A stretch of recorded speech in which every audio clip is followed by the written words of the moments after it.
Assalamualaikum warahmatullahi wabarakatuh.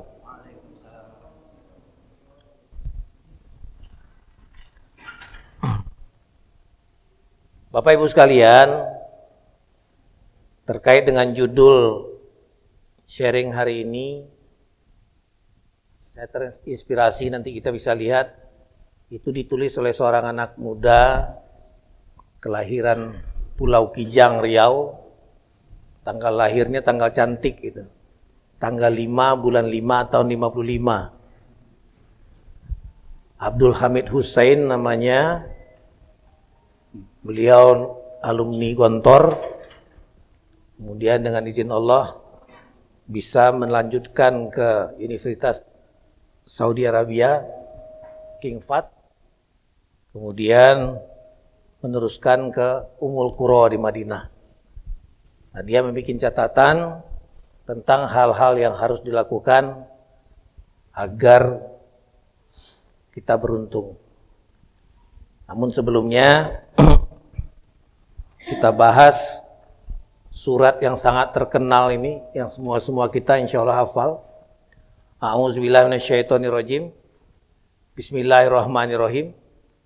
Wal asr innal insana lafi khusr illal ladzina amanu wa amilus solihat wa tawashaw bil haqq wa tawashaw bis sabr. Demi waktu sesungguhnya manusia itu benar-benar berada dalam kerugian. Kecuali dalam bahasa Indonesia pun sebetulnya kita bisa paham kata-kata kecuali itu mengindikasikan jumlah yang sedikit. Artinya kebanyakan manusia itu rugi. Nah, dalam ayat ini Allah memberikan penjelasan, karena ayat ini termasuk ayat yang muhkamat, yang jelas maknanya. Yang tidak rugi itu dikatakan adalah orang-orang yang yakin. Di mana yakin yang dimaksud di situ tidak sekedar percaya yang levelnya itu rendah. Yakin itu adalah percaya yang sudah berlangsung sekian lama sehingga sampai pada tingkatan yakin yang diinginkan dalam Al-Quran itu pertama yakin ilmul yakin, yakin yang berdasarkan dari pelajaran-pelajaran dari para guru-guru. Kemudian meningkat menjadi ainul yakin. Yakin karena dijingok nian.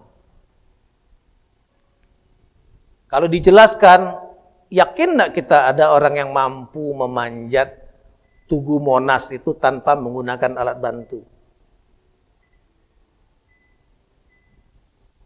Kalau logika kita biasa, sulit. Tapi kalau kita lihat, ya contohnya kalau dalam film Spider-Man gitu ya, lemak be dia naik ke pucuk itu, karena tangannya bisa lengket. Film Spider-Man ini baru terkenal beberapa tahun terakhir ini Pak Chandra, padahal berabad-abad yang lalu Allah yang namanya cecak dari dulu santai be dia manjat begitu. Kenapa? Dengan izin Allah tangannya itu pacak leket. Jadi kalau kita jingok nian, oh yakin, aku jingok, dia manjat Tugu Monas itu. Nah, tapi di antara keyakinan itu ada yang tinggi levelnya, paling tinggi levelnya, yang disebut dengan hakul yakin. Diyakini dengan kolbu. Dan itu sangat terkenal ketika terjadinya kasus cerita tentang Isra dan Mi'rajnya Rasulullah SAW. Karena ketika Rasulullah di Isra dan di-Mi'rajkan oleh Allah, penduduk Mekah itu menganggap Rasul berbohong. Karena Rasul mengatakan beliau diperjalankan Allah dari Mekah ke Palestina, kemudian naik ke langit ke-7, kemudian mendapatkan kewajiban sholat 5 waktu umat Islam, balik lagi ke Mekah, dan itu ditempuh dalam waktu 1/3 malam. Di mana ilmu orang Mekah, orang Madinah pada saat itu dari Mekah ke Palestina itu dengan naik onta itu kurang dari 2 bulan.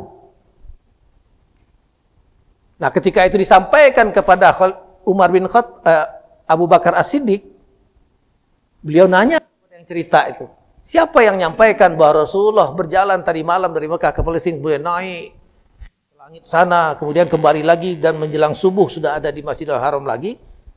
Sahabat yang bercerita mengatakan Rasul sendiri. Rasul yang bercerita, sodakta ya Rasulullah. Dan sejak peristiwa Isra dan Mi'raj itulah Abu Bakar nambah gelar menjadi Abu Bakar As-Siddiq. Kenapa? Semua yang disampaikan Rasulullah dibenarkannya. Karena Abu Bakar itu sahabat Rasulullah sejak dulu dan orang yang pertama menyatakan keyakinan tentang kebenaran kerasulannya Nabi Muhammad. Nah, jadi yakin yang di sini innallazina amanu sebetulnya harapannya kita udah sampai di hakul yakin. Bahwa kita tuh akan rugi kecuali kita yakin kepada Allah dan hal-hal yang lain yang terkait dalam rukun iman itu. Kemudian tidak cukup hanya sekedar keyakinan, wa amilus solihat, diamalkan, diimplementasikan.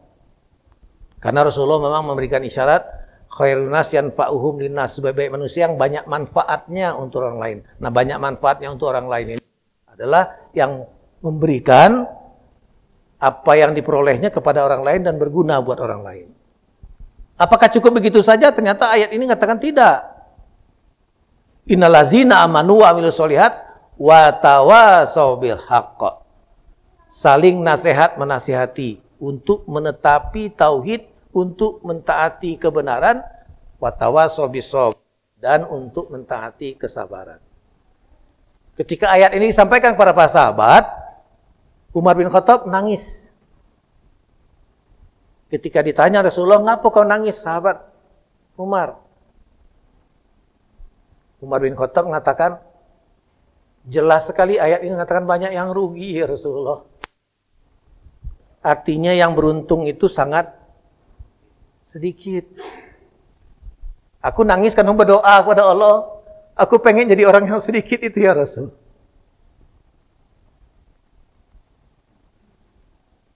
Jadi seorang sahabat Rasulullah pun ketika sampaikan ayat ini, dia mendapatkan pemahamannya dan dia bergetar hatinya. Dia ingin jadi orang yang beruntung. Nah, Bapak Ibu sekalian, beberapa waktu yang lalu kita sempat bahas, ada beberapa ayat Al-Quran yang menceritakan siapa orang-orang yang beruntung itu menurut Al-Quran.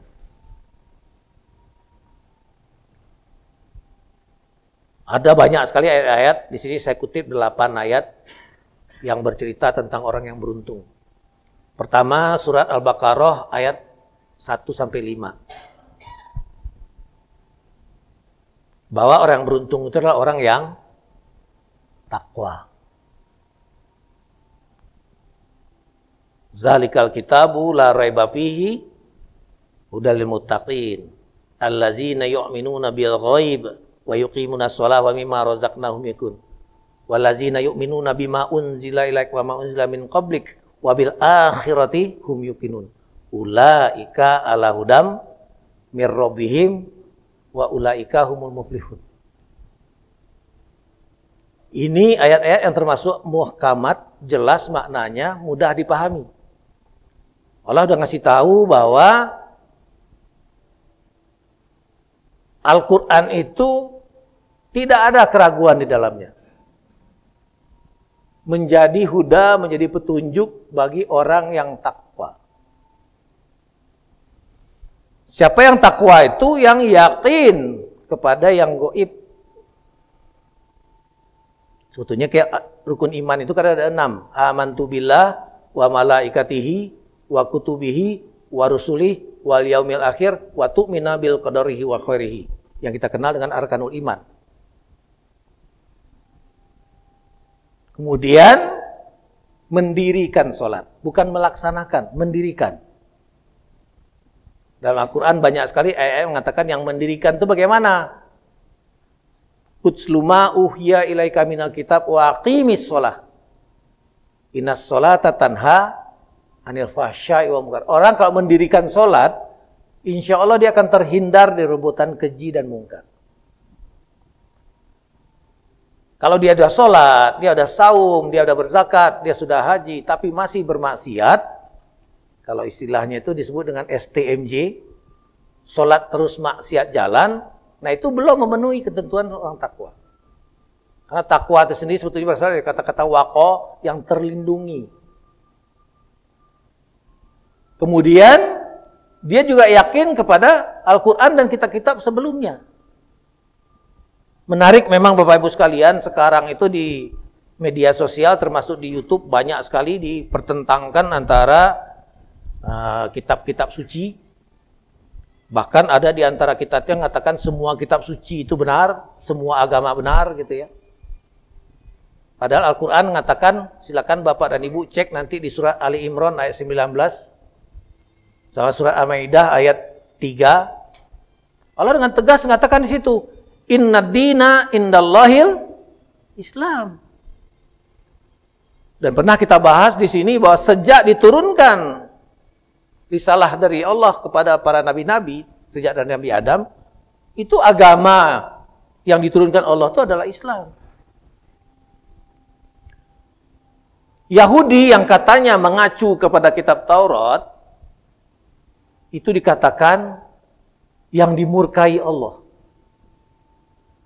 Nasrani yang katanya mengandalkan kepada berdasarkan Injil, itu dikatakan sesat. Jadi dalam tafsir Al-Fatihah yang beberapa, Said Sabiq juga mengatakan, Siratal lazina an'amta alaihim ghairil maghdubi alaihim waladdallin, itu mengistilahkan jalan orang-orang yang kau beri nikmat, itu adalah jalannya orang Islam. Al-maghdub itu jalan orang dimurkai, itu adalah orang Yahudi. Dan Nasrani itu yang sesat. Kenapa Yahudi dikatakan yang dimurkai? Karena orang Yahudi itu tidak mengakui kenabian Rasulullah. Buat mereka yang namanya Nabi itu tetap Musa. Kalau orang Nasrani justru mengatakan Nabi Isa itu bukan sekedar Nabi, tapi justru Tuhan, maka dikatakan sesat. Dan silakan cek nanti di surah Al-Baqarah ayat 120 kalau tidak salah. Allah mengatakan di situ orang Yahudi dan Nasrani itu tidak akan pernah senang kecuali kamu ikut mereka. Nah, jadi orang yang beruntung itu adalah orang-orang yang takwa. Tidak cukup hanya di kata-kata, tapi dalam pengamalan. Silakan juga dicek nanti surat Ali Imran ayat 133 sampai 135. Allah mengatakan di situ, A'udzubillahi minasyaitonirrajim, wasari'u ila maghfiratin min rabbikum wa jannatin arduhas samawati wal ardh uiddat lil muttaqin allazina yunfiquna fis sarra'i wad dharra'i wal kazimina ghaiz wal afina 'anin nas wallahu yuhibbul muhsinin. Bersegeralah kepada ampunan Allah dan surga yang luasnya seluas langit dan bumi yang disiapkan Allah bagi orang yang takwa. Siapa orang yang takwa itu? Ayat berikut yang menjelaskan. Allazina yunfiquna fis sarra'i wad dharra'i wal kazimina ghaiz wal afina 'anin nas. Orang-orang yang takwa itu menafkahkan harta ketika lapang dan sempit, mampu menahan amarah dan mampu memaafkan kesalahan orang lain. Wallahu yuhibbul muhsinin. Allah menyukai orang-orang yang berbuat baik. Ayat berikutnya, wallazina iza fa'alu fahisatan aw zalamu anfusahum zakarullah fastaghfiru lidzunubihim wa may yaghfiru dzunuba illallah wa lam yusiru ala ma fa'alu wa hum ya'lamun. Dan orang yang takwa ini apabila mereka berbuat salah, mereka segera istighfar, mohon ampun kepada Allah. Nah, silakan kita cek diri kita masing-masing, sudah memenuhi enggak yang begitu. Kenapa orang begitu dikatakan Al-Quran orang yang beruntung. Kemudian orang yang beruntung itu juga orang yang bertaubat, beriman dan beramal soleh. Antara lain di surah Al-Qasas ayat 67. Ada 5 hal dalam hidup ini yang katanya memang perlu disegerakan. Pertama, menyelenggarakan mayat. Jadi salah masyarakat kita sebetulnya Pak Habib, kalau meninggal kadang-kadang nak nunggu anaknya dulu dari Amerika. Wah, tunggu ke besok. Enggak. Sebetulnya kalau meninggal segera diselenggarakan. Yang kedua yang harus disegerakan itu adalah bayar utang. Silakan dicek nanti di Al-Baqarah 282 kalau tidak salah ya Pak Bangun. Ayat yang paling panjang kaitan dengan utang piutang. Dan itu harus tertulis. Makanya kita kalau adik kakak ya Bu Des ya, kalau bisa utang berutang itu tidak usah. Kalau nak bantu apa adanya. Kenapa? Utang-utang itu kata orang Minang, ketika nak minjam lunak gigi daripada lidahnya katanya. Kalau nak pinjam tuh manis nih omongannya. Tapi kalau nak berbayaran utang, pecah kita debt collector jadinya. Kapan datang ke rumah, you tahu mama lagi pergi.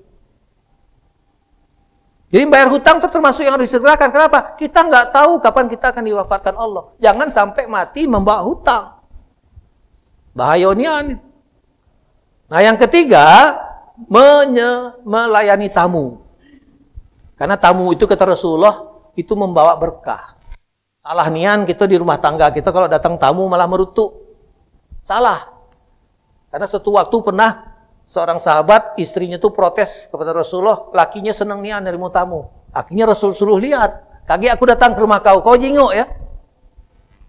Akhirnya istri sahabat tadi lihat. Ternyata ketika Rasul pergi, setelah dilayani di rumah itu, karena Rasul datang kan makanannya hebat-hebat tuh. Ketika Rasul pergi, ternyata banyak yang ikut, yang jelek-jelek. Jadi melayani tamu itu sebetulnya buat kepentingan kita sebetulnya. Dan tamu kan tak minta dilayani dengan makanan yang enak-enak. Diterima aja dengan baik. Itu udah cukup. Nah yang berikutnya yang perlu disegerakan itu adalah, kalau anak kita sudah pada waktunya nikah. Jangan ditunda-tunda. Termasuk juga yang jangan ditunda-tunda itu yang harus segera berbuat baik. Dan berbuat baik itu fama ya'mal misqala dzarratin khairan yarah. Sebesar zarah akan dicatat Allah. Nah, jadi termasuk di sini tadi dikatakan orang beruntung itulah orang yang bertaubat, beriman dan beramal soleh. Yang ketiga, orang yang berbuat baik. Di surat Luqman ayat 1-5 yang nadanya sama dengan surah Al-Baqarah ayat 5 itu. Ulaika ala hudam mir rabbihim wa ulaika humul muflihun. Siapa yang beruntung itu? Orang yang berbuat baik. Siapa yang berbuat baik itu? Mendirikan sholat, menunaikan zakat, dan mereka yakin akan adanya kehidupan hari kemudian. Jadi kalau ada yang nggak yakin dengan hari akhirat, itu imannya dipertanyakan. Walaupun memang kita belum pulang dari situ ya Pak Habib ya. Tapi Al-Quran menceritakan kehidupan setelah mati itu banyak sekali. Dan kematian justru bukan akhir segala-galanya. Masih panjang ternyata waktunya di alam barzakh. Kadang kita nggak tahu berapa lama dalam kubur, dibangkitkan, kemudian diadili, sampai lewat Siratal Mustaqim dan seterusnya. Oh, sampai dengan surga dan neraka itu panjang sekali ternyata. Nah, kita disuruh untuk berbuat baik. Karena apa? Di surat 17 ayat 7 Allah mengisyaratkan, in ahsantum li anfusikum. Kalau engkau berbuat baik itu adalah untuk dirimu sendiri. Wa in asatum falaha. Dan kalau engkau berbuat jahat itu pun untuk dirimu sendiri. Tapi tolong pisahkan dengan konteks bernegara ya Pak Aga ya. Kalau bernegara ini Rasul juga memberikan hadis yang lain, kalau kamu melihat kemungkaran di muka bumi, robah dengan tanganmu. Nggak bisa dengan tanganmu, dengan mulutmu. Nggak dengan mulut, di dalam hati. Dan itulah selama-lamanya iman. Jangan kamu melihat kemungkaran, itu nggak boleh ngomong. Harus ngomong sebetulnya. Malah kalau bisa kita yang jadi pejabatnya itu. Kenapa? Seperti kasusnya Alexis di Jakarta. Alexis itu tempat maksiat yang sangat luar biasa, yang susah diatur-atur karena di belakangnya katanya orang-orang kuat. Tapi ketika gubernurnya yang sekarang ini, ketika habis izinnya, nggak diberikan izin lagi, selesai urusannya. Loh kok bisa begitu? Karena dia yang mendatangani izin itu. Makanya mah ngomong sebetulnya memang jadi imam itu, jadi pemimpin itu harus memang orang Islam. Nah kita sekarang dibelok. Tidak apa-apa pemimpin yang tidak Islam. Dan bangsa kita diaduk-aduk sekarang ini. Ada pemimpin yang kuat yang Islam diserang mana-mana. Dan jemaah kita selama 2 tahun ini sudah dipisah-pisah. Saya tadi pagi dengan izin Allah Pak Habib sempat bicara di Masjid Baitur Rahman di Lebak Jaya 3 itu. Ya sambil main-main mereka ngomong, memang datang polisi di sini katanya masang-masang tando pecah di kita di sini. Tapi waktu sholat kami tetap baik pecah biasa. Kenapa? Tak kate polisi yang melok sholat. Kata dia sambil main-main. Nah kita selama 2 tahun ini jemaah kita tuh memang diputus betul oleh mereka. Karena kekuatan Islam justru di jamaah. Mengapa sholat berjamaah itu kata Rasulullah 27 derajat dibandingkan dengan sholat sendiri? Ternyata hikmahnya memang sangat luar biasa. Kalau ada di antara kita tuh yang sholatnya khusyuk, itu akan ngalir ke yang lain. Bapak dan Ibu sekalian, mudah-mudahan dalam waktu dekat Bapak dan Ibu diizinkan Allah datang ke Tanah Suci. Amin. Di Tanah Suci itu mau ngomong kalau imam baca ayat, mudah nian gitu nangis. Padahal ngerti enggak juga kadang-kadang ayat-ayatnya. Tapi kenapa? Dia membaca memang dengan suara bergetar dan kadang-kadang dia nangis. Kenapa? Dia paham maknanya. Nah ketika dia nangis, itu mau ngomong seluruh itu rasanya tak nangis. Kenapa? Energinya ngalir. Nah energi ngalir itu gimana? Kalau kita dempet. Kalau kita bersambungan. Makanya Rasul mengisyaratkan, kalau ada lowong dikit, setan masuk di situ. Tapi secara ilmu fisika memang bisa dipahami, kalau kita sholat itu dempet, itu energinya energi seri, nyambung. Sehingga kalau ada di antara kita yang bagus sholatnya, itu akan pindah ke yang lain. Kalau bahasanya di musik itu, kalau kita ngetes ya, pakai garpu tala, teng. Nah kalau ada yang sama, frekuensinya melok bunyi, walau enggak melok diketok. Nah berikutnya, yang beruntung itu kata Al-Quran, orang-orang yang mencari keridhaan Allah. Kita kan berjanji kepada Allah, inna sholati wa nusuki wa mahya mati lillahi alamin. Kita beribadah itu bukan ngejar-ngejar pahala. Kita beribadah itu karena memang diperintahkan. Dan kita statement 17 kali minimum sehari semalam. Iya kena abudu. Hanya kepada Engkau kami mengabdi ya Allah. Karena perintah Allah dalam Al-Quran memang wa ma khalaqtul jinna wal ins illa liya'budun. Diciptakan jin dan manusia untuk mengabdi kepada Allah.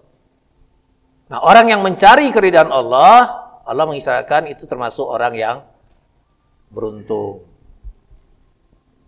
Kemudian yang berikutnya, orang-orang yang patuh kepada Allah dan Rasul-Nya. Sami'na wa ata'na. Makanya memang saya khususnya, memang harus setiap waktu kaji isi Al-Quran itu apa. Sambil berharap Allah berkenan memberikan kepahaman kepada kita. Karena Al-Quran itu memang harus dibaca, dipahami, dilaksanakan, di-share, disampaikan kepada lain dan dilestarikan. Nah itu tidak akan bisa jalan kalau kita sendiri tidak paham. Kan guru-guru kita ngajarin kita ngaji juga dulu. Raditu billahi robba wa bil islam madinah. Robbi zidni ilma warzuqni fahma. Ya Allah karuniai kami ilmu dan berikan kami kepahaman. Kalau tidak salah di surat Toha ayat 114 itu. Itu selalu kalau kita ngaji, kalau kita katakan Robbi zidni ilma warzuqni fahma. Dan di Al-Baqarah 269 Allah mengasih isyarat. Yu'til hikmatah mayasya. Allah akan memberi kepahaman itu kepada orang yang dikehendaki. Nah yang dikehendaki ini yang mana? Yang banyak berinteraksi dengan Allah. Lewat Al-Quran. Saya termasuk yang rugi sebetulnya. Karena waktu kecil-kecil dulu tidak sempat ikut pesantren. Karena dulu yang namanya dunia ini Pak ya, adalah dunia intelektual. Kapan sekolah itu yang terbayang nak masuk kedokteran, nak masuk akuntansi, nak jadi doktor, nak jadi engineer, nak jadi ahli hukum. Kalau masuk pesantren zaman aku kecil dulu Gus, itu dianggap nak ngapo kau, madesu. Masa depan suram. Nak jadi guru ngaji kau. Padahal kalau kita mengkaji Al-Quran, memahami Al-Quran, ternyata otak kita itu dijadikan Allah cerdas. Lihatlah orang-orang tua kita di kampung, Pak Chandra, umur 85 tahun, 90 tahun masih lancar ngaji. Matanya masih jingok bagus. Orang sibuk sekarang, orang barat mengatakan, senam lidah, oh bikin kita sehat. Lo ngaji Quran itu senam lidahnya, luar biasa. Nah, di sini dikatakan, orang yang paham kepada Al-Quran itu, dia akan, apa yang diperintahkan Allah, itu akan dilaksanakan. Dan dikatakan, itu orang yang beruntung. Berikutnya lagi, berjihad dengan harta dan jiwa. Memang dalam Al-Quran itu dikatakan harta dulu baru jiwa. Kenapa? Ternyata galau-galau kita termasuk saya itu berpeluang jadi getah basah. Kita tuh pelit nak mengeluarkan harta itu. Sehingga mengeluarkan harta itu membutuhkan iman yang tinggi. Kita pernah bahas di sini bahwa orang-orang yang telah meninggal itu pernah ngomong kepada Allah, kalau boleh bela diunjuk waktu sedikit lagi, aku akan bersedekah.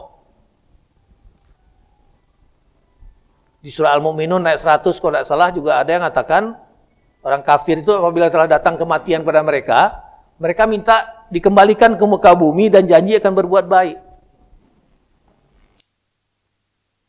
Nah, berjihad dengan harta ini berat memang. Kalau di masyarakat biasanya terbalik memang Pak Habib ya sering-sering aku gak bantu dengan moral tenaga. Ya, memang murah nih angkau tenaga, tapi kalau mengeluarkan uang rata-rata kita termasuk saya berat mengeluarkan uang itu. Karena kita tercipta dari tanah dan kita terikat dengan kebendaan. Dan yang namanya manusia itu kata Rasulullah diunjukkan 2 gunung emas masih berbisik, dia nanya masih ada enggak gunung emas yang ketiga. Kapan berhentinya? Kata Rasul setelah mulutnya dipenuhi tanah. Artinya setelah wafat. Selagi masih hidup ini kita masih nak bertanya harto. Nah, yang berikutnya orang-orang yang timbangan kebaikannya berat. Ini juga disebutkan orang yang beruntung. Nah, yang ke-8 orang yang amar ma'ruf nahi mungkar. Orang yang menyuruh kepada yang ma'ruf dan mencegah dari yang mungkar. Nah, Bapak Ibu sekalian, apa sih kira-kira yang didambakan oleh orang yang beruntung ini? Khususnya apa yang Rasul doakan dari rukun Yamani ke Hajar Aswad. Pak Habib udah pernah berumrah? Insya Allah segera ya. Amin. Nah, ketika kita haji atau umroh, ketika tawaf, itu sebetulnya tidak ada doa yang wajib dibaca ketika tawaf itu. Karena kita lihat di situ banyak yang memegang Al-Quran, banyak yang berdoa macam-macam. Tapi kalau di manasik haji kita biasanya diajar memang kalimat yang mudah dihafal itu subhanallah walhamdulillah wala ilaha illallah akbar wala haula wala quwwata illa billah. Nah, tapi di antara itu yang Rasul ajarkan itu dari rukun Yamani ke Hajar Aswad, itu doanya yang kita sebut dengan doa sapu jagat itu. Rabbana atina fid dunya hasanah wa fil akhirati hasanah wa qina azabannar. Biasanya kita tambah dengan doa wa adkhilnal jannata ma'al abror ya aziz ya ghafar ya rabbal alamin. Kita ingin hasanah di dunia, ingin hasanah di akhirat. Makanya kalau ada yang meninggal itu jangan menulisnya semoga yang bersangkutan husnul khotimah, salah itu. Harusnya husnul khotimah, karena asal katanya dari hasanah, bukan kha. Kita ingin baik di dunia, baik di akhirat. Dan Allah mengisyaratkan yang dikejar itu sebetulnya adalah baik yang diutamakan baik di akhirat. Silakan cek nanti di surat 28 ayat 77 surat Al-Qasas. Wabtaghi fima ataqallahu darul akhirah wala tansa nasibaka minad dunya. Dan carilah apa yang dikaruniakan Allah kepadamu, kebaikan akhirat. Jangan lupakan bagianmu di muka bumi. Kenapa jangan dimukakan di dunia, di muka bumi? Karena kita hidup di dunia. Jangan lupakan. Makanya keliru orang yang sepanjang hari masjid terus berzikir terus, keliru. Kenapa? Allah tidak akan memberikan kita harta untuk dibelanjakan kalau kita nggak berusaha. Nggak kate Robin Hood di Indonesia ini yang tiba-tiba melemparkan emas di atas rumah kita, nggak kate itu. Kita tetap harus mencari rezeki yang diberikan Allah lewat sa'inya kita, lewat ikhtiarnya kita. Dan itu harus jalan yang lurus. Nah, Bapak Ibu sekalian, yang saya sampaikan tadi, saya ngambil dari seorang anak Indonesia, kelahiran Pulau Kijang, Riau, yang sampai dia digelari anak kampung yang menjelajah dunia. Hamid Hussein, dia di Pondok Modern Gontor di Ponorogo, kemudian King Abdul Aziz University Jeddah, terakhir di Ummul Qura University di Mekah. Dia menulis ada 12 hal yang harus dilakukan agar manusia itu beruntung. Beliau masih hidup sekarang, pernah menjadi stafnya di Kedutaan Indonesia di Jeddah. Yang pertama katanya apa? Terus belajar dan belajar. Rasul SAW bersabda, siapa yang menempuh jalan untuk mencari ilmu, maka Allah akan mudahkan baginya jalan menuju surga. Talibul ilmi. Nah, ini juga sering-sering hadisnya dibelokkan orang ya Pak Habib ya. Tuntutlah ilmu walaupun ke negeri Cina. Saya cari-cari referensinya nggak ketemu tuh. Yang ada justru utlubul ilma minal mahdi ilal lahdi. Tuntutlah ilmu dari Buayan sampai Liang Lahat. Tapi yang terkenal itu tuntutlah ilmu sampai negeri Cina. Saya nggak ngerti kenapa harus Cina. Apalagi dalam kondisi sekarang tuh males nian gitu ngomong Cino. Kalau banyak nian Cino masuk ke sini. Nah yang kedua, apa yang harus dilakukan untuk beruntung itu? Rajin menjenguk kerabat yang sakit. Memang dikatakan hak sesama muslim itu ada 5 kalau tidak salah. Pertama, apabila bertemu menyampaikan salam. Yang kedua, kalau sakit, datangi. Yang ketiga, kalau bersin, bacakan Alhamdulillah. Terus yang dengar, mengucapkan Yarhamukallah. Kalau yang bersin tadi mengatakan Alhamdulillah, terus dengar Yarhamukallah, balas lagi. Yahdillahu ma balakum dan seterusnya. Luar biasa Islam. Makanya kita dalam forum, saya sering di pengajian dengan Pak Bangun, tuh yang hari Jumat kita di hotel. Kalau yang datangnya belakangan, jangan ngembek sunnah lagi dengan Assalamualaikum warahmatullahi wabarakatuh. Yang sedang belajar itu ganggu. Kenapa? Yang mengucapkan salam itu sunnah, menjawab salam wajib. Kalau terpaksa nyingok dia, Waalaikumsalam. Baru selesai, Assalamualaikum, Waalaikumsalam lagi. Jadi kalau datang terlambat, tahu diri kita tidak usah salam lagi. Mantep-mantep duduk baik. Termasuk di rapat pun kami dipusi katakan gitu dulu. Ganggu nian, orang lagi serius-serius bahas. Assalamualaikum warahmatullahi wabarakatuh. Keliru itu. Kalau kita datang terlambat, ya tidak usah lagi salam. Karena salam itu sunnah, menjawabnya wajib. Kapan tidak jawab, berdosa gitu. Terus berikutnya lagi, apabila diminta nasihat, beri nasihat. Makanya watawasau bil haq watawasau bis shawab itu sebetulnya bukan ajar-ngajar sebetulnya, saling menasihati. Dan siapapun kita itu harus mau menasihati dan mau dinasihati. Saya lupa itu Imam Abu Hanifah atau siapa itu suatu waktu beliau lihat anak kecil pakai sendal kayu. Ditegur oleh dia, "Nak, hati-hati pakai sendal kayu ya. Kaget kok, nyampak." Budak kecil itu mengatakan terima kasih. Bapak siapa? Nukman apa siapa jawabnya pada waktu itu. Oh, bapak ternyata yang ulama terkenal Abu Hanifah itu ya. Oh, bukan aku yang ngomong nak, uang lain. Ya, tapi bapak kan terkenal. Iya. Boleh nggak aku berikan nasihat kepada bapak? Silakan. Apa jawab kata anak kecil tadi? Hati-hati dengan ilmu bapak ya. Jangan sampai ilmu bapak membawa bapak ke neraka. Tenangis semua. Nah, budak kecil yang nasihati dia.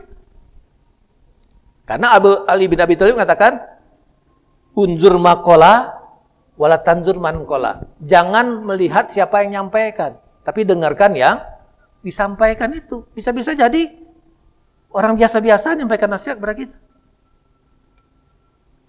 Nah, hak sesama muslim yang lainnya, apabila diundang, penuhi undangannya. Makanya keliru wong yang getah basah, ndak galak pergi pesta, karena ndak galak ngunjuk amplop. Salah itu. Pengalaman saya pribadi, Pak Emil, dulu ketika diundang orang, kalau kita datang, ketika dia datang ke pesta kita, ketika dia ngundang kita, dengan izin Allah terbayang mukanya. Oh, Pak Habib ini waktu aku mantu dulu, kalau anakku datang, dia ndak lemak, aku ndak datang. Padahal ketika pesta itu ndak terjengok rai wong, saking capeknya gitu. Nah, 2 jam nak salaman dengan wong tu ndak terjengok lagi rai wong. Tapi ketika dia ngundang kita dengan izin Allah, terbayang mukanya. Waktu kita pesta dulu dia datang. Karena datang pesta itu bukan orang mengadakan pesta itu kan bukan mengharapkan dapat kadonya, tapi mengharapkan doa dan silaturahim. Jadi keliru kalau diundang itu ndak galak datang. Nah, berikutnya lagi dikatakan tadi, hak sesama muslim itu apabila meninggal, antarkan jenazahnya. Dan yang terbaik itu memang sebetulnya ikut memandikan, ikut mengafani, ikut menyolatkan, dan ikut mengantarkan. Kenapa? Pelajarannya buat kita. Karena Pak Habib sama Reza ini kan suatu waktu nanti akan wafat. Nah, kita nggak tahu sempat nggak dimandikan, sempat nggak dikafani, sempat nggak disolatkan, sempat nggak dikuburkan. Kenapa? Banyak contoh boro-boro nak dimandikan, ketemu pun tidak. Nah, berikutnya, untuk bisa beruntung, rajin sholat sunnah rawatib. 12 rakaat. 4 rakaat sebelum zuhur. Ada yang katakan 2-2 ya Pak Habib ya. Ada yang katakan sekaligus 4. Tapi yang saya praktekkan 2-2. 4 sebelum zuhur, 2 setelah zuhur. 2 setelah maghrib, 2 setelah isya, 2 sebelum subuh. Nah, yang sebelum subuh itu Rasul memberikan motivasi buat kita. Qobliyah subuh itu lebih baik daripada dunia seisinya. Kalau pergi ke Masjid Baitur Rahman di Poligon, itu ditulisnya besar-besar itu. Cuman kalau enggak nyata, banyak di antara kita enggak percaya. Buktinya apa? Banyak yang tak datang subuh. Padahal sebetulnya itu sangat memberi peluang kepada kita menjadi orang yang beruntung. Nah, berikutnya, selalu berzikir. Memang perintah Al-Quran sebetulnya, allazina yazkurunallaha qiyamau wa qu'udaw wa ala junubihim. Orang-orang yang sentiasa ingat zikir kepada Allah dalam keadaan berdiri, duduk, dan berbaring. Artinya apa? Setiap saat. Karena sedikit lewat, yang masuk itu adalah setan. Setan itu kan dikatakan dalam Al-Quran, allazi yuwaswisu fi, dia memasukkan was-was kita. Kurang asamnya setan itu memang kalau kita lagi sholat, itu barang yang hilang pacak ketemu lagi sholat tuh Pak Habib. No, di pucuk lemari gue taruh kunci mobil. Akhirnya kita sholat mengingat-ingat itu baik. Makanya kalau istilahnya kawan, tidak ada seseorang pun yang bisa menjamin sholatnya khusyuk. Tapi usaha untuk menuju khusyuk memang harus dilakukan. Mulai dari apa yang dilihat, mulai dari apa yang dibicarakan, apa yang diperbuat, apa yang dipikirkan, apa yang didengarkan. Karena baru aja kita mulai sholat itu setan ganggu. Semua yang lupa di luar sholat itu diingatkan setan ketika sholat. Tapi kita harus sadar ketika dibelokkan harus kembali lagi bahwa kita berhadapan dengan Allah. Makanya lidah harus senantiasa berusaha berzikir kepada Allah agar Allah yang nuntun kita. Nah, berikutnya lagi dikatakan oleh Pak Hamid Hussein ini selalu bersolawat. Karena Rasulullah lah yang nanti akan bisa memberi syafaat pada kita di hari kemudian nanti. Menjelang Ramadan ini ada hadis yang sering-sering dibelokkan itu Pak Rudi. Ketika Rasulullah sedang khutbah, tiba-tiba Rasul mengucapkan amin, amin, amin 3 kali. Nah itu selalu menjelang Ramadan itu dikatakan, ngapain diaminkan Rasulullah tuh? Jangan terima Ramadannya seorang sebelum dia bermaafan dengan orang. Yang kedua dengan pasangannya. Ketiga dengan hadetolan. Ternyata hadis yang benar bukan begitu.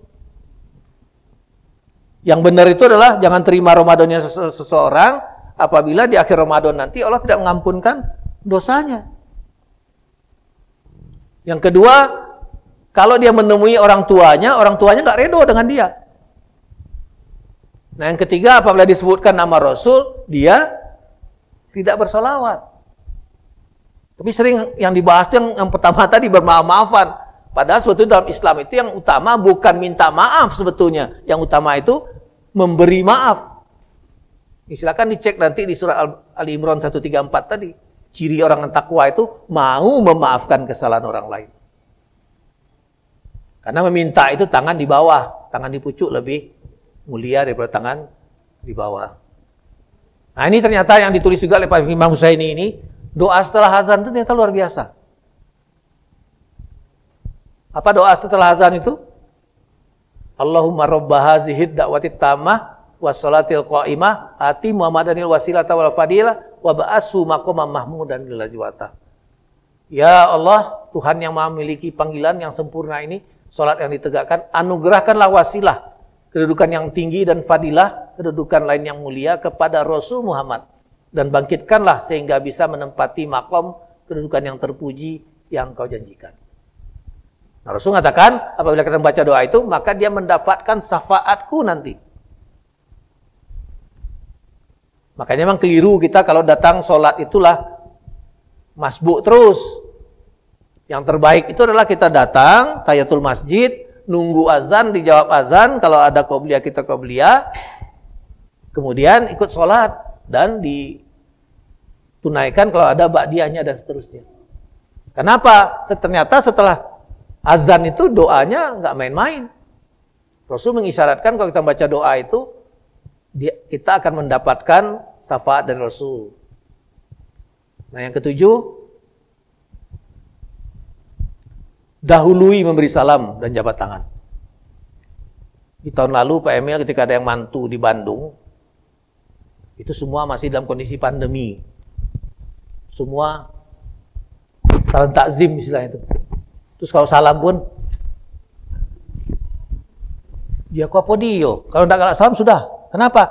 Aku kutiplah hadis Rasulullah itu. Dua orang beriman itu bersalaman, itu berguguran dosanya melalui jari-jarinya. Masa kita membuang peluang itu? Jadi mendulukan salam jabat tangan itu ternyata mulia. Pernah Umar protes kepada Rasul.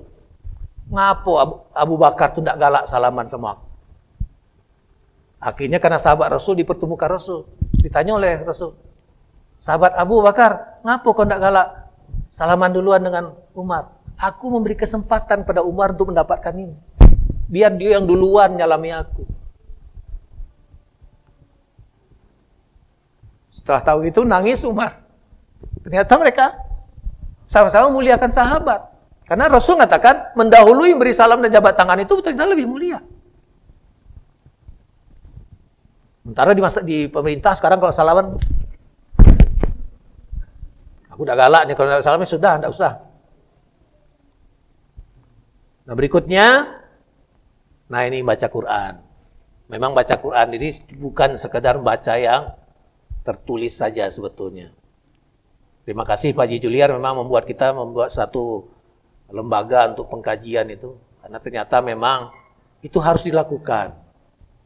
Karena membaca saja, Rasul sih ngasih tahu sih membaca alif lam mim bukannya 10, tapi alif 10, lam 10, mim 10. Tapi bukan itu esensinya sebetulnya. Kita harusnya memahami apa yang dimaksudkan dalam Al-Quran sehingga kita bisa melakukan yang diperintahkan dan meninggalkan yang dilarang. Bukan cuma sekadar membaca, dan kalau membaca itu kalau saya pribadi nyarankan jangan membaca secara lisan, baca betul dengan suara keras. Karena kalau membaca suara keras itu mata lihat, mulut ngomong, telinga mendengar, hati merasa. Getarannya beda. Nah, berikutnya lagi. Nah ini puasa Ayyamul Bid. Hari ini tanggal 12, besok 13, Selasa 14, Rabu 15. Itu ternyata Rasul bersabda, di sisi Allah seperti puasa sepanjang tahun. Banyak nian memang kita diberikan motivasi Rasulullah. Termasuk nanti setelah Ramadan pun Rasul menyarankan kita saum 6 hari, saum Syawal. Dan Rasul juga memberikan isyarat, barang siapa yang saum Ramadan karena Allah disambung dengan saum Syawal 6 hari, itu sama seperti saum 1 tahun. Karena 30 tambah 6 masing-masing dilipatkan 10 menjadi 360 setahun. Nah ini tengah bulan ini juga ternyata dinilai seperti puasa sepanjang tahun. Ya mau ngomong keliru kita kalau nggak memenuhi itu. Diberikan oleh Rasulullah motivasi seperti itu harusnya memang dilaksanakan. Nah yang ke-10, doa untuk orang tua. Jangan hanya sekedar doa 5 waktu sholat. Ada waktu, doakan orang tua. Karena kalau kita mendoakan orang tua, insya Allah anak kita nanti mendoakan kita. Karena itu seperti multi level marketing. Itu rajin mendoakan orang tua kita, mudah-mudahan anak kita akan mendoakan kita nanti. Sungguh Allah benar-benar mengangkat derajat hambanya di surga. Ia pun bertanya, wahai Tuhanku, bagaimana ini bisa terjadi? Allah menjawab, berkat istighfar dan doa anakmu untuk dirimu.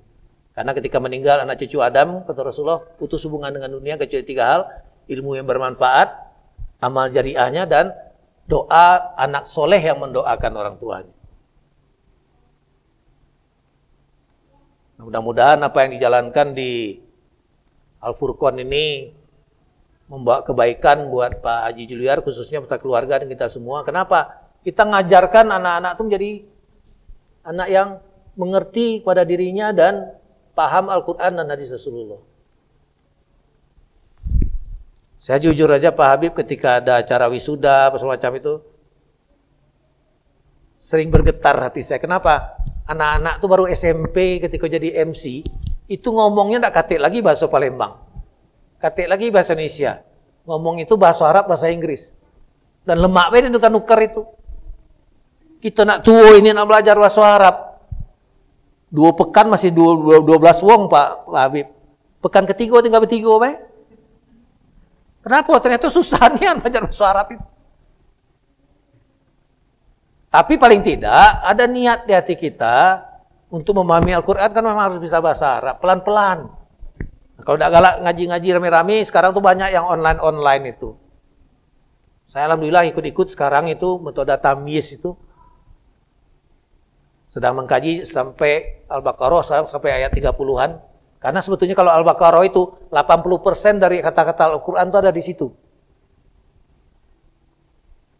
Walaupun metodenya ya kadang-kadang pakai kayak nyanyi-nyanyi dikit itu bacaan, tapi paling enggak bisa membuat kita paham terhadap ayat Al-Quran dan arti kata-katanya. Nah kemudian berikutnya, rajin sholat di awal waktu dan berjamaah. Keliru kalau laki-laki sehat setelah balik masih sholat di rumah. Kalau istilah Pak Abdul Somad, laki-laki yang sholat di rumah itu adalah soleh. Artinya perempuan. Laki-laki itu sholat di masjid. Kenapa? Perintah Al-Quran, wa aqimis shalah wa atuz zakah warka'u ma'arrakin, rukuklah bersama orang yang ruku. Artinya apa? Berjamaah. Dan di masjid. Kenapa? Orang buta di zaman Rasulullah itu pernah minta izin kepada Rasulullah, ya Rasulullah, aku ini buta. Katek yang ngantar aku ke masjid. Rumah aku jauh. Aku khawatir kaget di tengah jalan ada binatang yang ganggu aku. Rasul diam baik. Dianggap oleh laki-laki ini Rasul setuju. Nah ketika laki-laki ini berbalik, Rasul nanya, sahabat tunggu, kau dengar tidak suara azan? Dengar ya Rasulullah. Penuhilah panggilan azan. Wong buta. Nah mana kalau kita sehat main ini dengar azan malah makin tidur keliru. Kan orang-orang bijak juga mengatakan, sholatlah sebelum kau disolatkan. Kita nggak tahu kapan kita akan diwafatkan Allah. Selagi ada kesempatan, lakukanlah itu. Siapa yang melaksanakan sholat subuh secara bersamaan lalu dia tetap duduk sambil berzikir pada Allah hingga matahari terbit, kemudian dia melaksanakan sholat 2 rakaat, maka ia memperoleh seperti pahala haji dan umroh. Rasul pun menambahkan, pahala yang sempurna, sempurna dan sempurna. Di sebagian katakan ini yang dimaksud dengan sholat sunat syuruk itu bukan cuma langsung di situ Pak Habib. Dimulai dari dia tengah malam mungkin tahajud, kemudian 15 menit sebelum sholat subuh dia udah datang di masjid, tahiyatul masjid dulu, menjawab azan, kemudian qobliyah subuh 2 rakaat, sholat subuh berjamaah, kemudian mengaji atau mungkin mendengarkan ceramah sampai dengan matahari terbit. Nah, baru sholat syuruk tadi. Tidak ujuk-ujuk langsung sholat syuruk, enggak. Tapi tidak mulai dari tengah malam itu. Nah, itu yang dimotivasi Rasulullah, seperti pahalanya haji dan umroh sempurna-sempurna. Nah, yang terakhir, 12 hal yang harus dilakukan itu, nah ini mungkin berat. Ini mungkin berat. Saya juga belum bisa mengikuti ini, tidak tahu Pak Haji. Selalu dalam keadaan berwudu. Rasulullah SAW menjelaskan bahwa keistimewaan wudu diantaranya khilaf dan dosa dan kesalahan dari setiap anggota yang dibasuh air akan berguguran. Kalau nenek saya mengajarkan dulu kalau berwudu, jangan dilap bekas air yang wudu kita itu. Biarkan dia netes sendiri. Kata nenek saya, insya Allah dosa-dosamu akan gugur seperti menetesnya air itu. Dan ketika berwudu itu sebetulnya sarana yang bagus untuk bermuhasabah. Karena berkumur-kumur sebetulnya bisa kita sambil bermohon kepada Allah, ya Allah, lah 62 tahun umur si Reza ini lah mati sebentar lagi ya Allah. Mungkin banyak makanan yang haram masuk ke mulut ini ya Allah. Ampuni dosa mulut ini ya Allah. Dan tuntunlah mulut ini ke depan tidak makan yang haram lagi. Mulut ini mungkin banyak berkata bohong, berkata kasar, berkata yang menghina orang lain ya Allah. Ampuni ya Allah. Tuntunlah mulut ini sampai aku wafat nanti tidak akan pernah mengatakan kata-kata kotor lagi. Nah begitu terus kalau kita wudu kita tuh nikmat. Keliru nian kalau wudu tuh sambil ngobrol-ngobrol ya Pak Habib. Kemana kakek kita? Mana kabar? Salah itu. Kita berwudu tuh mulai proses pendekatan ke Allah. Kapan kita teguran kiri kanan lagi? Setelah salam kedua. Nah ini tolong saya dikoreksi Pak Bangun, yang saya pahami ya. Sholat jenazah itu sebetulnya salamnya cuma sekali. Tapi karena kebiasaan kita di Indonesia salam itu masih 2 kali. Masih salam 2 kali. Kenapa? Saya perhatikan di Tanah Suci ketika kita sholat jenazah itu Bilal itu hanya ngikuti sekali. Kan Bilal ada yang ngikuti itu. Allahu Akbar gitu kan. Nah ketika sholat jenazah, Assalamualaikum warahmatullah, Assalamualaikum warahmatullah, kata si Bilal. Tidak ada yang keduanya. Kelihatannya sholat jenazah itu pertama tegak, 4 takbir. Ya saya nggak ketemu referensinya bahwa salam itu 2 kali. Tolong dikoreksiin di Pak Emil, Pak Aga. Yang saya perhatikan gitu. Tapi di masyarakat kita di sini masih seperti itulah. Nah jadi kembali ke sini wudu, Rasul mengatakan orang yang usai berwudu lalu sholat sunnah 2 rakaat nilainya di sisi Allah seperti bayi yang baru lahir tanpa dosa. Nah saya juga pernah membaca riwayatnya Bilal. Rasul bertanya kepada Bilal, apa amalan yang kau lakukan Bilal ketika aku lewat di surga, aku mendengar suara sendal kau. Nah gitu. Nah kata Bilal, yang diterapkan dia setelah berwudu, dia sholat sunat 2 rakaat. Ya barangkali perlu bisa kita praktekkan begitu, karena esensinya sebetulnya kita menjaga badan kita ini suci, bukan sekedar dicuci sebetulnya, tapi suci, karena makna wudu kan sebetulnya taharoh. Nah, Bapak Ibu sekalian, saya tutup ini dengan pesan Rasulullah SAW. Rasul bersabda, taraktu fikum amroini men tamasakum bihima lan tadilu abada. Kitabullah wa sunnat Rasul. Pegang 2 hal dari aku, kamu tidak akan tersesat selama-lamanya. 2 hal tersebut adalah Al-Quran dan Sunnah. Nah, hal yang kita ngomong beruntung tadi, lakukanlah sendiri. Karena Allah tidak akan mengubah nasib satu kaum kecuali kaum itu lakukan perubahan diri sendiri. Mungkin itu yang bisa saya sampaikan Pak Habib. Maaf mungkin agak panjang waktunya. Tapi mudah-mudahan ada hikmah buat kita semua. dan Allah menjadikan waktu yang kita habiskan untuk talibul ilmi di sini sebagai zikir di sisinya, dan kitalah hamba-hamba Allah yang senantiasa mendapatkan petunjuk, dan kitalah hamba-hamba Allah yang nantinya dikategori Allah sebagai orang yang beruntung. Amin ya rabbal alamin. Wabillahi taufiq wal hidayah. Assalamualaikum warahmatullahi wabarakatuh. Warahmatullahi wabarakatuh. Warahmatullahi wabarakatuh.